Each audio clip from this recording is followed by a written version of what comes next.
Then Laban gave him his daughter Rachel as a wife.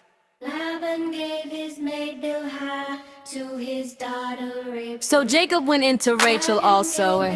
He loved Rachel more than Leah. He served Laban for another 7 years.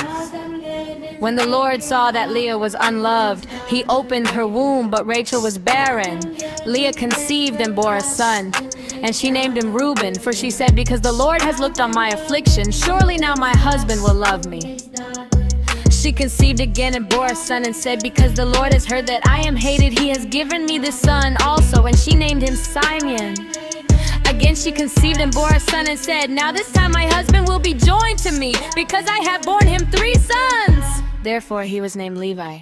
She conceived again and bore a son and said, this time I will praise the Lord. Therefore she named him Judah. Then she ceased bearing.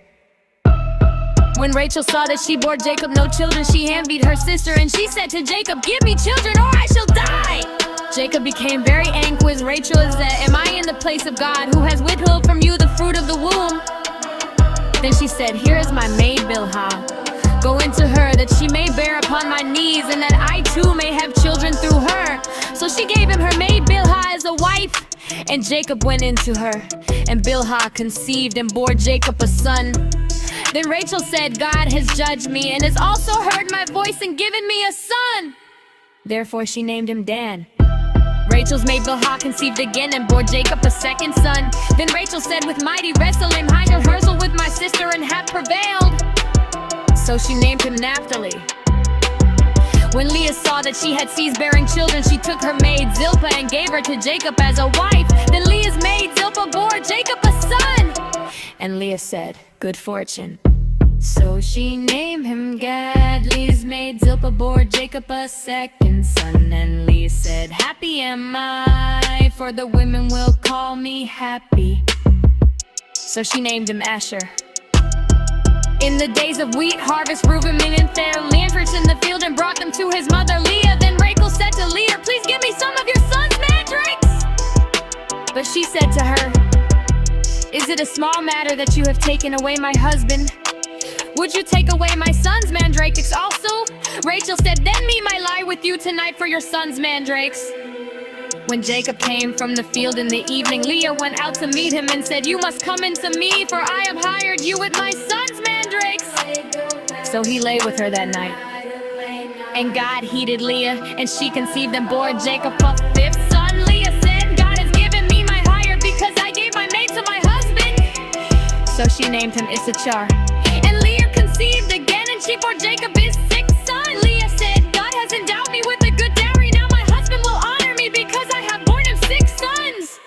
So she named him Zebulun. Afterward she bore a daughter and named her Dinah.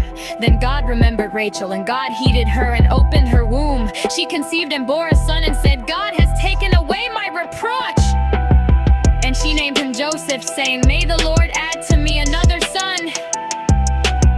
When Rachel had borne Joseph, Jacob said to Laban, send me away, that I may go to my own home and country. Give me my wives and my children, for whom I have served you, and let me go, for you know very well the service I have given you. But Laban said to him, if you will allow me to say so, I have learned by divination that the Lord has blessed me because of you. Name you wages, and I will give it. Jacob said to him, you yourself know how I have served you, and how your cattle have fared with me. For you had little before I came, and it has increased abundantly, and the Lord has blessed you wherever I turned. But now when shall I provide for my own household also? He said, what shall I give you? Jacob said, you shall not give me anything. If you will do this for me, I will again feed your flock and keep it. Let me pass through all your flock today. Remind every speckled and spotted sheep, and every black lamb, and the spotted and speckled among the goats, and such shall be my wages. So my honesty will answer for me later. When you come to look into my wages, be you every one that is not speckled and spotted among the goats, and black among the lambs, if found with me, shall be counted stolen. Laban said, good, let it be as you have said. But that day Laban removed the male goats that were striped and spotted, and all the female goats that were speckled and spotted, every one that had white on it, and every lamb that was black, and put them in charge of his sons. And he set a distance of 3 days' journey between himself and Jacob. while Jacob was pasturing the rest of Laban's flock. Gave his maid Bilhah. Laban gave his maid Bilhah to his garden.